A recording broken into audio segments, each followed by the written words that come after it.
Et on commence cette émission en compagnie de Céline Picoré. Bonjour Céline. Bonjour, merci de me recevoir. Vous êtes donc cofondatrice de l'agence de publicité The Good Company. Vous êtes également DAF de cette entreprise.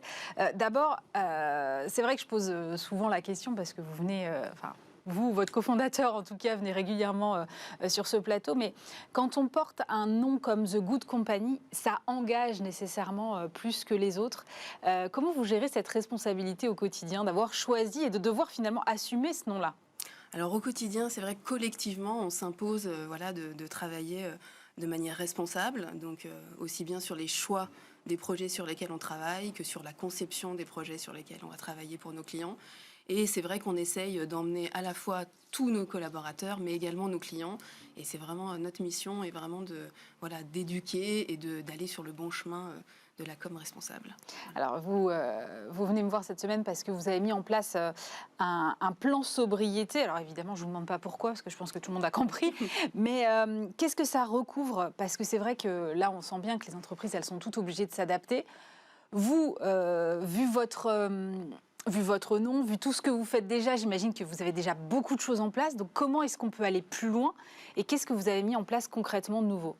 Alors le plan de sobriété, moi déjà en tant que citoyenne, j'étais contente de voir que le gouvernement se positionnait. Après, en tant que professionnel, c'est pas quelque chose de nouveau pour nous, c'est quelque chose qui est dans notre ADN depuis toujours.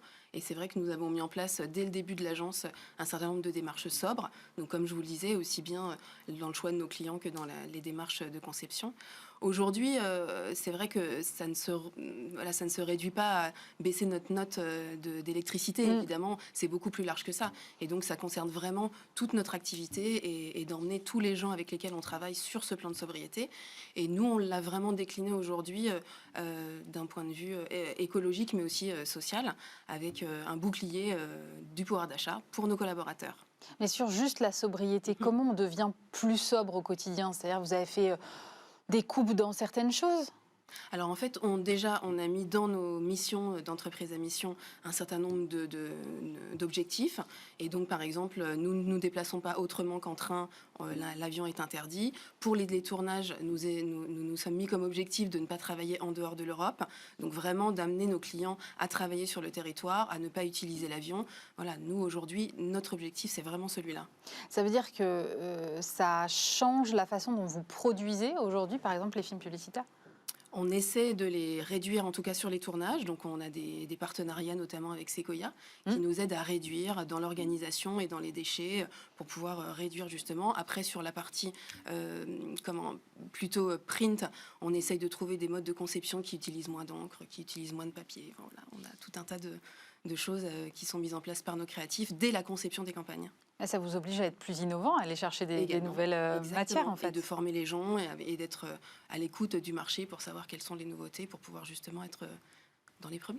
Vous avez mis en place un responsable sobriété, c'est-à-dire que vous êtes DAF, vous ne pouviez pas aller faire la chasse aux économies, quelles qu'elles soient, d'énergie ou autres, toute seule. Il fallait forcément, parce qu'on a beaucoup décrié cette proposition de mettre en place un responsable sobriété dans les entreprises. Chez The Good Company, c'est vrai qu'on a toujours fait les choses assez collectivement. En fait, les gens qui nous rejoignent ont, de par leur ADN, une envie d'être good. Et bon, voilà, je représente cette responsable sobriété, mais en réalité, on fait tout ensemble et chacun a sa part. Et voilà, et les bonnes idées viennent de chacun. Elles ne viennent pas que de moi. Alors vous avez aussi, vous le disiez, mis en place un bouclier anti-inflation qui va passer notamment par des relèvements de salaire, je crois. Comment... Ça veut dire que, déjà, vous estimez qu'il n'y a pas le choix aujourd'hui, il faut que les entreprises prennent leur part face à l'inflation, c'est ça ? Exactement. Pour nous, il n'y a pas que le gouvernement, nous sommes une entreprise et politiquement, il faut qu'on s'engage vis-à-vis de nos salariés et qu'on les accompagne dans les bons moments et dans les mauvais moments.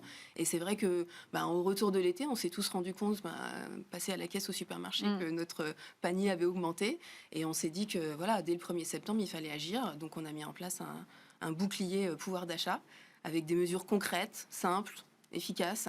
Donc la première, c'est d'augmenter les salaires pour les salariés qui ont un salaire jusqu'à 3 000 € brut par mois, donc équivalente à l'inflation nette aujourd'hui. Donc ça s'applique aux salariés, mais également aux stagiaires et aux alternants. D'accord. La deuxième mesure, c'est d'augmenter le nombre de tickets restaurants. Donc ça, c'est assez rapide. On passe de 18 à 20 et la valeur faciale de chaque ticket a été augmentée. Donc elle était à 9, elle passe à 10. D'accord. La troisième mesure, ça a été d'utiliser la prime de partage de valeur mise en place par le gouvernement pour allouer une prime à chaque salarié pour le bien-être et le sport, parce que c'est vrai que dans nos budgets, la première coupe, c'est souvent le sport, les loisirs, le bien-être et les loisirs. Et donc on s'est dit qu'on allait allouer une prime de 280 € dès le mois de septembre à tout le monde. Donc celui qui veut s'inscrire à son club de sport, on lui donne un petit coup de pouce. Voilà. Et la dernière chose, c'est l'aide pour la partie transport.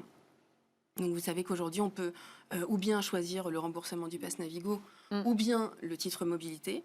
Donc chez nous, on a mis en place les deux. Donc pour ceux qui viennent en pass Navigo, on passe le remboursement de 50% à 75%. D'accord. Et pour ceux qui ont choisi le titre mobilité, on le passe de 500 à 675 € annuels. Voilà. Mais ça veut dire que quand même... Votre entreprise, elle se porte bien parce qu'il faut pouvoir les supporter, ces coûts. Exactement, et on considère qu'il faut partager la valeur.